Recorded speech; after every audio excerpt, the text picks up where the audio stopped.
I am here to talk about my upcoming facelift. I do regular kind of skincare things which help with the quality of skin, but this is much more a quantity of skin that needs to be taken care of. Hi, I'm Dr. Sundin, and this is Sissy, and we're going to be talking today about a facelift procedure. So Sissy, what's your history? What's going on? So I am interested in getting rid of some of this extra skin, maybe a little bit of firming up the jawline here. Okay. And then of course just the looseness on the neck is what kind of bothers me the most. I feel like when I look at a picture, that's the first thing I see is my neck. Now, how old are you? I will be 62 next week. And you've had a facelift before, I understand, right? I have. I had a facelift. It's been about 14 years ago. Okay. I don't feel like though I don't have a lot of elasticity in my skin. And so while I have enjoyed it for this time, I just feel like I'd like to have it a little bit tighter. As a doctor I know once told me, never get the neck too tight. All right, so you've had a previous facelift. It lasted you about 14 years. That's a pretty good run for it. And generally that's what I find is it takes about 10 to 15 years off your appearance. It kind of resets the clock. Okay? Right. I think there's a lot of misconceptions in the public mind of exactly what we're talking about when we say the word facelift. Yes. It's a scary word, so people like to call it everything from weekend facelift, a neck lift, or any short scar facelift, or a little lift.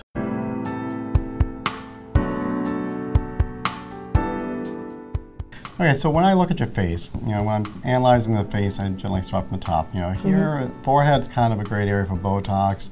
Eventually brow lifts. Eyes, eyelid lifts are the only thing that really rejuvenates them. But the main thing people are concerned about is this sinking cheek here, which is actually called the jowl, which is actually because this triangle of your face has fallen, and the laxity of your neck skin, which is caused by not only the skin itself, but if you look at this little thing, this is a band of muscle called the platysma that actually splits in two as we get older and gets loose. Okay, and that's these two items are the main areas addressed by the traditional facelift. Okay.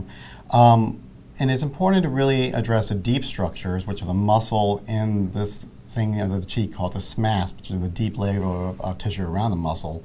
That's what leads to the real longevity of results. Okay, so when I do a facelift, what I'm doing, I'm making an incision in front of the ear, elevating the skin. I address the deep tissue either by doing a SMAS flap or what we call a plication, where I tighten it up, and that raises this whole cheek tissue. Okay, and re-elevates the jawline and jowl, okay, and gives you some volume here in the cheek as well. Now, it never completely obliterates what we call the nasolabial fold and marionette lines. If you pull really tight, it looks like it might, but even pulling that tight, it does reoccur, and you don't want to pull this tight and get that swept look. So, fillers are often still needed in this central part of the face, okay? Now, the neck is really key, and the neck skin is much thinner than the face skin, so the key to really getting good neck elevation is addressing this muscle layer underneath. So we go below that muscle, and I should grab it, and you see how when I'm grabbing this deep tissue, you see how it changes the bands here, and we resuspend that behind the ear. So it's a true deep plane of the neck that I think gives the best longevity to the best angle of the neck. And we also go in here and resew this diastasis or separation of the muscle with what looks like a corset or shoelace suture to kind of put that back together. And that forms like a hammock of musculature that sharpens the neckline. And the skin follows that. If you just rely on the skin, it looks good for a couple of days, maybe a year, but the skin will fail on you. So the muscle has to be resuspended. And that's what all this talk these days about deep plane techniques is. There's multiple ways of addressing the deep tissues. What can I expect for recovery? It's really not that bad. It's not painful, even though it looks like it might be. Your face doesn't really hurt that much, okay? But I do like to observe you the first night. People stay in a recovery place with a nurse a lot of times. I come see you the next day and take down your dressing and make sure everything's okay. But after that, you can easily go home, just kind of relax. You have some sutures in front of your ear for a week, some sutures behind your ear for a week. You may have some bruising here and there. That generally takes 2 weeks to go away. So it's kind of 2 weeks till you really want to be out in the public eye, unless you just don't care if people know you had anything done. Okay. And these days it's nice with a scarf and everything. You can kind of cover it up. It's about a month until you would really feel comfortable going to a party. And it's about 3 or 4 months until you really would want a big event like a wedding or anniversaries, ideally. Now, that being said, a month you're pretty much free to do whatever you want. You can travel, you know, you look good, you're out of the realm of any kind of real complications or problems. Okay, okay, great. All right.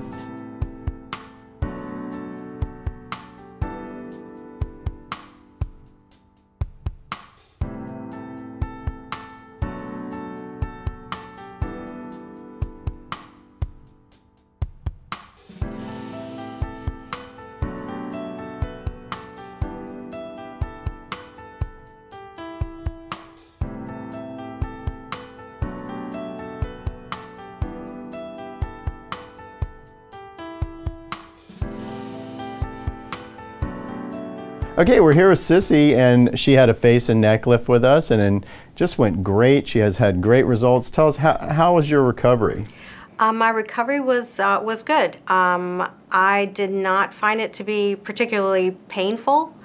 You do have to wear a head wrap, and so I wore that per doctor's orders. And overall, it went well. I was driving after about 5 days. Any questions that I had, I was able to call, and you guys really helped me out on that. So you didn't have that much bruising and swelling. A little bit in the first couple of days. I know we saw you in the immediate post-operative period, right? But it's not too bad, right? It's not bad at all.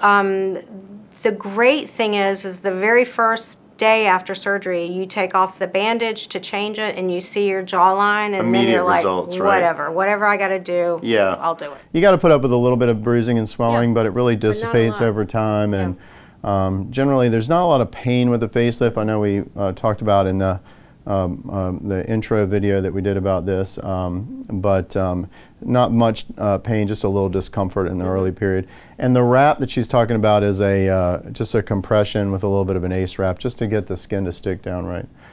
But if you see, we have a great result with Sissy. We've really, I'm going to turn you this way, Sissy, a little bit so we can just look a little bit. The jawline is incredibly defined here. She has very little to no jowling. The neck has been tightened up through here. And on the front, she used to have these bands, so we've really been able to tighten up her neck in the front area. And if you notice, she does not have a swept or overdone look. She looks very natural. And that's what we're trying to achieve with this whole thing. We don't want to make you look overdone. You need to look natural and beautiful while still being rejuvenated. Other thing I'll tell you is that in this operation, we always tighten both the muscle layer and the skin layer, and that gives us this crisp jawline here. If you just do the skin or you don't adjust the muscle, then it's not going to look as good as this. It's like making a bed. You have to do the different layers. There's the under layer of the sheets, then the blanket, and the comforter over top of it. In this case, you know, we have 2 layers that have to be addressed. The muscle layer is the platysma layer in the neck, and the SMAS layer in the face, and the skin layer is then draped over it, and that gives you a nice, natural, reproducible result. So that's our modern facelift, which addresses both the deep plane and the skin.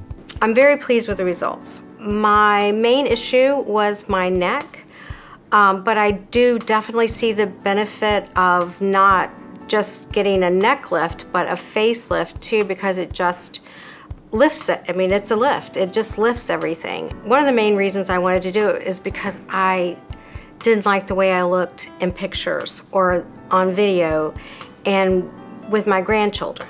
And I didn't want to not be able to take pictures of with my grandkids because I was thinking about how I looked. I just like, look at my neck. It looks bad, you know? And I found like most women are just like, yeah, I want to be able to take pictures and with family and not feel bad about myself afterwards. One of my concerns was about the incisions.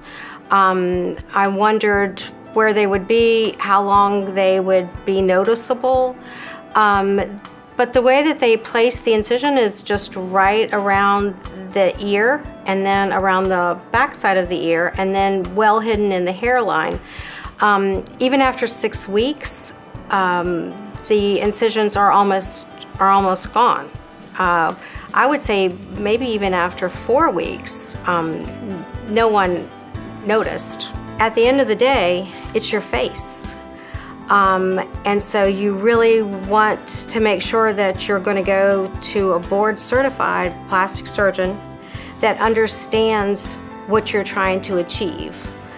And I feel like I got that with Dr. Sundin. I'm very pleased with the results.